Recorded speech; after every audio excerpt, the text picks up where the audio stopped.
Dans le prochain épisode de Demain nous appartient, tandis que Rebecca fait de révélations à Raphaël, Victoire fait un choix entre Samuel et Benjamin. Jordan reproche quant à lui à Jaya de ne pas assumer leur relation. Attention, les paragraphes qui suivent contiennent des spoilers sur l'épisode de Demain nous appartient diffusé demain soir sur TF1. Si vous ne voulez rien savoir, ne lisez pas ce qui suit. Vendredi 12 novembre dans Demain nous appartient. Rebecca fait des révélations à Raphaël. Un homme regarde avec attention des photos de Rebecca. Pendant ce temps, Raphaël a préparé le petit déjeuner pour ses filles. Si Maud et Camille prétendent avoir quelque chose de prévu chacune de leur côté, leur mère comprend rapidement qu'elles ont revu Rebecca. Après l'avoir confirmé, les adolescentes reprochent à leur mère de mal se comporter avec elle. En apprenant ensuite que ses filles ont réussi à convaincre leur grand-mère de rester à 7, Raphaël accuse le coup. Contrariée, elle a même une absence lors d'un rendez-vous avec Virginie. Puisqu'elle cherche à comprendre ce qu'il se passe, Raphaël lui raconte que sa mère est parvenue à amadouer ses filles et qu'elle craint qu'elle leur fasse du mal. Maître Corca a beau l'encourager à lui laisser une seconde chance, Raphaël est certaine que sa mère ne changera jamais et qu'elle détruit tout sur son passage. De son côté, Sébastien rencontre Rebecca au Spoon.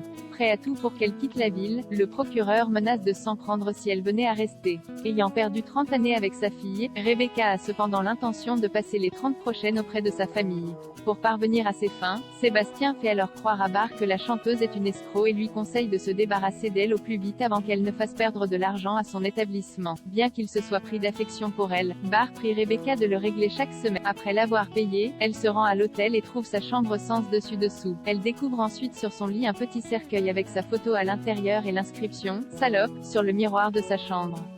Furieuse, Rebecca débarque dans le bureau de sa fille et accuse Sébastien d'avoir saccagé sa chambre pour lui faire quitter la ville. Il essaie bien d'affirmer que ce n'est pas lui, elle ne le croit pas et ce d'autant plus qu'il a caché toutes les lettres qu'elle a écrites à sa fille depuis son départ à l'étranger. Même si elle se moque complètement de connaître les raisons qui ont poussé sa mère à partir 30 ans plus tôt, Raphaël aimerait en revanche savoir pourquoi elle est revenue. Les larmes aux yeux, Rebecca déclare qu'elle ne pouvait pas revenir avant. Et de préciser que si elle n'a pas eu de ses nouvelles, c'est à cause de Sébastien. Victoire fait un choix entre Samuel et Benjamin dans la matinée. Samuel invite Victoire à aller voir un concert de dubstep. Malgré le fait qu'elle lui en veuille encore pour les propos qu'il a tenus lors de leur dernier échange, elle promet d'y réfléchir. William, qui a assisté à leur conversation, questionne ensuite son ami sur ses véritables intentions envers elle.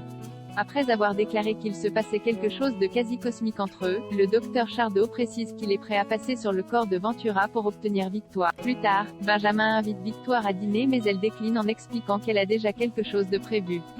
Comme il insiste, la jeune femme, qui semble intéressée, promet d'y réfléchir. Face à un terrible dilemme, Victoire va donc devoir choisir entre Benjamin et Samuel. Après les avoir départagés, elle rejoint Benjamin au Spoon. Jordan reproche à Jaya de ne pas assumer leur relation. Jordan et Jaya présentent leur exposé devant l'ensemble de leurs camarades. Un excellent travail qui leur vaut les félicitations de leur professeur. Si Jaya est heureuse, ce n'est pas le cas de Jordan. Comprenant ce qu'il se passe, elle lui présente ses excuses pour l'avoir snobé devant sa sœur.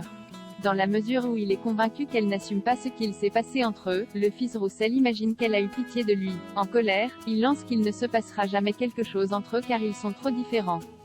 Plus tard, François remarque que Jaya a la tête ailleurs et la pousse à se confier. Tandis qu'elle prétend s'être fâchée avec une amie, François comprend rapidement qu'elle parle de Jordan. Jaya raconte alors qu'elle n'est pas prête à assumer ses sentiments pour lui par peur du jugement des autres.